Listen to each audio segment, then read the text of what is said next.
When you look at this journey and where it's come, look at how Black Panther has reshaped how we see superheroes. People have talked about how diversity has never been the same on screen.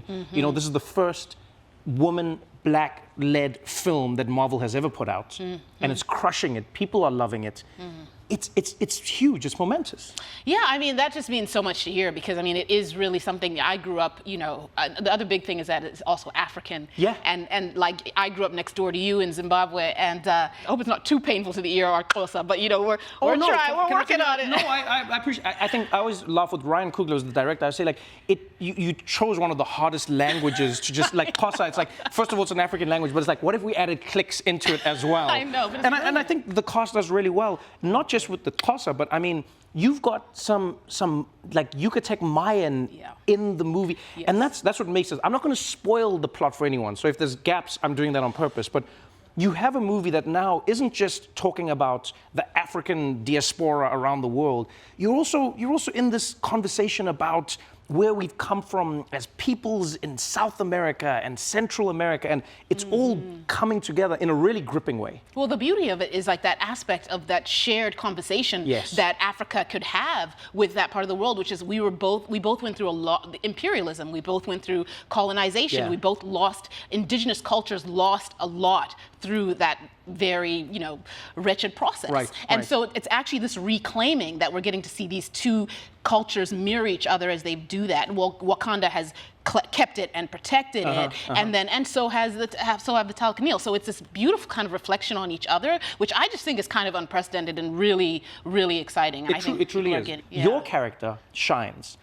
Some of my favorite lines, genuinely, in the movie are yours, because here's the thing: we met you as this badass on screen, kicking ass, running, you know. I always said, do you know how badass you have to be the bodyguards for the Black Panther? Do you know what I mean? That scene of you in the casino, that first fight scene where everyone's just like, who are you and what are you doing? And your character comes back. The fight scenes are even more intense. You know, there's parts where you're fighting in the water and then you're not. Were you actually doing that, by the way?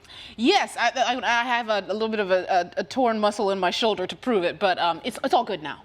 It's healed. It's healed. So don't fret. Okay, like water fight scenes and. Yeah, and the scene. Well, my character. Yeah, the key thing that you know, the stuff on the bridge, all that stuff. Yeah, I had to, because there's no way I could. To me, it's like, how do I do the role if I'm not doing the role? She's a warrior. Right. And like, I was coming from Walking Dead as well, so I was used to. In Walking Dead, it was just like, get out there and do it. Go out there and be somebody. You know, it's like, get it done. So like, I was used to just getting out there and just getting it done. Like and really acquainting myself with the weapon. And we did that so hard in the first one. So in the second one, there was no exception. I had to do my fights. I had to learn my fights. And yeah, it's a lot of work. It's there's no way around the work. But to me, that's actually how you become the character. You can't become Okoye outside of how she knows how to fight. And you have to keep doing the rehearsing. It's all a part of who she is. Exactly. So it needs to be a part of who you are. Like, I had to win. That was my thing. Like, I could not win. See, this is General Okoye. This is you. Oh crap, you might be right. Yeah, this is her.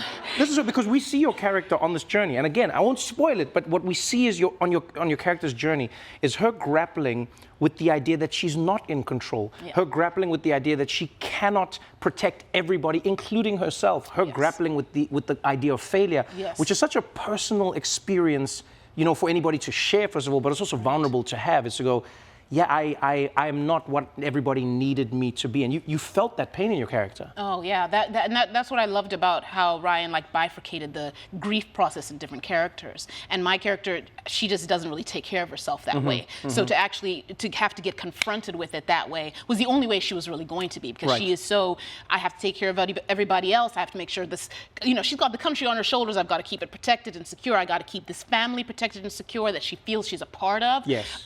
So the lines are all blurred between, you know, her job and her personal experiences of losing her brother and taking care of his family. So yeah, it is definitely that sort of aspect of not being able to hold everything down and not being able to process her pain and her grief for herself. Can I just say, on behalf of everybody who was a massive fan of the first film, thank you for what you put into the second one. Thank you for making it the film that it is, for not cutting corners, for enjoying it, for representing everybody on and off the screen. I appreciate you so much. Thank you for joining me on the show. Thank you. Always a pleasure. Such a pleasure having you.